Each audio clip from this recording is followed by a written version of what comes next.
Green colour candle ఇక్కడ మీకు కనిపిస్తుందా? ఈ గ్రీన్ కలర్ క్యాండిల్ వచ్చేసి ఈ గ్రీన్ కలర్ క్యాండిల్ ఉందా? ఈ గ్రీన్ కలర్ క్యాండిల్ వచ్చేసి మిడిల్ పాయింట్. దాని తర్వాత ఇక్కడ సెకండ్ హయ్యర్ లో దగ్గర గ్రీన్ క్యాండిల్ వచ్చేసి ఇక్కడ మనకు మిడిల్ పాయింట్. ఈ 2 లెవెల్స్ అనేవి మనకి ఇక్కడ ఇంపార్టెంట్. ఓకే, అండ్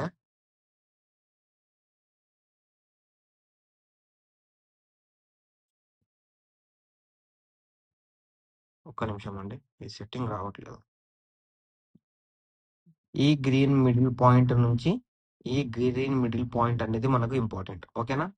అండ్ ఇప్పుడు ఇక్కడ మ్యాటర్ ఏంటి అంటే ఇలా ట్రెండ్ లైన్ ఫామ్ అవుతుందా? ఈ ట్రెండ్ లైన్ అనేది always focus on breakout. Always breakout మీద చాలా ఫోకస్ చేస్తుంది. ఓకే, సో ఇక్కడ బ్రేక్అవుట్ రావాలంటే ఎలా? మనకు తెలిసిన బ్రేక్అవుట్ క్యాండిల్స్ బ్రేక్అవుట్. ఎవ్రీ లో is the breakout. If it is break, it is indirect breakout అని మనకు తెలుసు. ఇప్పుడు ట్రెండ్ లైన్ బ్రేక్అవుట్ అంటే ఏంటి? ట్రెండ్ లైన్ బ్రేక్అవుట్ అంటే మార్కెట్ లో ఇలా క్యాండిల్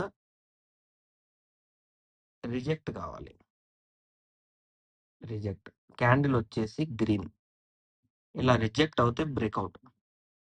అండ్ ఇలా రిజెక్ట్ అయినా ఇలా క్యాండిల్ మధ్యలో ఓపెన్ చేసిన బ్రేక్అవుట్. ఇప్పుడు ఈ బ్రేక్అవుట్ కి మనకు కావాలి కన్ఫర్మేషన్. ఇప్పుడు కన్ఫర్మేషన్ ఎలా తీసుకోవాలి అంటే ఈఎంఏ ఇలా క్రాస్ ఓవర్ అయినా, ఓకే, ఈఎంఏ మిడిల్ కి వెళ్ళి క్రాస్ ఓవర్ అయినా, ఈఎంఏ ఇలా పైకి వెళ్ళి క్రాస్ ఓవర్ అయ్యి క్యాండిల్స్ అనేవి ఎక్కడ ఫామ్ చేసినా మనకు బయ్యింగ్ అనేది కన్ఫర్మ్ ఉంటుంది. అది ఇప్పుడే మీకు చూపిస్తాను నేను.